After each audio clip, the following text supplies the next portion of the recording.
The gate agent didn't even look up when he said it. "Sir, this line is for first-class passengers only." Marcus Hale froze mid-step. He had his boarding pass in hand, a small leather briefcase at his side, and a calm smile that faltered as the words hit him. The people around him glanced briefly, then looked away, pretending not to notice. Marcus spoke politely. "Yes, I know. This is my seat. 2A. The agent's tone sharpened, defensive. "Sir, I already told you this line is for first class. Please step aside." A flush crept up Marcus's neck. He wasn't a man who lost his temper easily. He'd spent decades mastering patience, in boardrooms, negotiations, and life itself. But this wasn't the first time someone assumed he didn't belong somewhere. He glanced at his ticket again.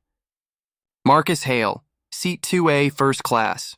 Still, the agent crossed his arms. "Sir, I don't know how you got that ticket, but I'll need to verify with my supervisor." Murmurs spread among the waiting passengers. Some looked uncomfortable. Others smirked. And Marcus, a black man in his late 40s wearing a tailored navy suit, simply nodded. "Of course," he said evenly. "Please do." The flight that started. Marcus had built Hale Technologies from a small software startup in his garage into a global powerhouse worth billions. He wasn't loud about his success, he believed in quiet excellence. But that morning, heading to New York for a partnership meeting, he wasn't a CEO. He was just a man hoping for a peaceful flight. His assistant, Natalie, had booked the flight under his personal name, not his company title. He preferred it that way. He liked to stay low-key, but apparently that decision had consequences. When the supervisor arrived, a middle-aged woman with a forced smile, she looked Marcus up and down, then said, "Sir, we've double-checked the system, and that seat is already assigned. You'll need to wait until we sort this out." Marcus showed his ticket again. "It's right here. I paid for this seat 2 weeks ago," she frowned. "Sir, we'll handle it." "Please step aside so we can board our premium passengers." Something inside Marcus broke a little at that phrasing. Our premium passengers. He wasn't the kind of man who made scenes. So he took a slow breath, stepped aside, and watched as people filed past him, some with sympathetic glances, others with judgmental eyes. Then he noticed something. A younger man, maybe 30, pale and fidgeting, walking up to the counter and whispering urgently. The supervisor's eyes darted toward Marcus. The man looked guilty. That's when Marcus realized his seat had been given away. 45 minutes later, the flight had finally boarded. Marcus had been told to wait until the next flight at nearly 4 hours later. He sat quietly in the terminal, his phone in hand. He wasn't angry, just disappointed. Not in the airline, but in how easily people judged worth by skin, by suit, by name. Then his phone buzzed. It was Natalie. "Sir, are you at the airport yet?" "The airline's PR team is emailing us. Something's happening," Marcus frowned. "PR team? Apparently there's been a mix-up with a seat assignment. And it's trending."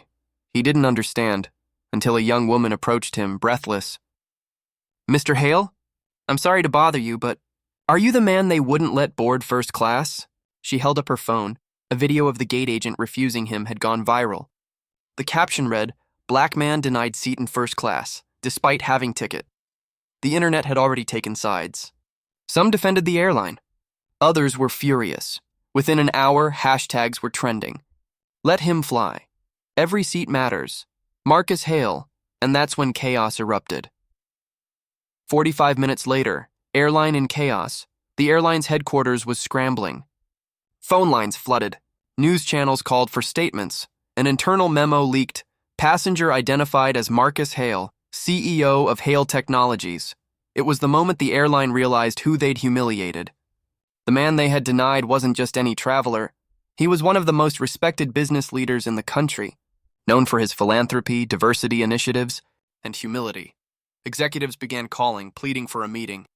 The CEO himself ordered the local manager to find Marcus immediately and fix this. When they found him, still seated quietly by the window with a cup of coffee, the airport manager approached nervously. "Mr. Hale, please, we'd like to offer our sincerest apologies. We can upgrade you to our private suite while you wait." Marcus looked up calmly. "You mean the suite that's meant for your premium passengers?" The man flushed. "Sir, Marcus stood. "I don't need your suite. I need your respect. He didn't raise his voice. He didn't insult anyone. He just left his coffee half full, turned toward the window, and said quietly, "This isn't about a seat. It's about who you see when you look at someone like me." The next morning, Marcus's team received an email from the airline's CEO asking for a meeting. Not about damage control, but about change, Marcus agreed. When he walked into their headquarters 2 days later, every executive stood up.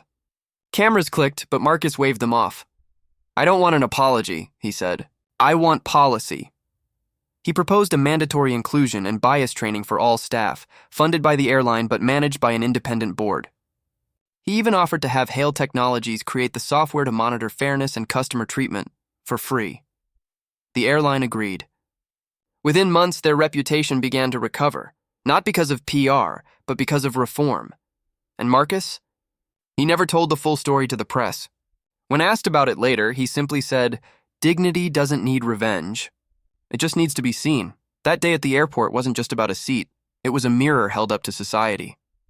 How often do we judge before we listen? How often do we assume who someone is based on what we see?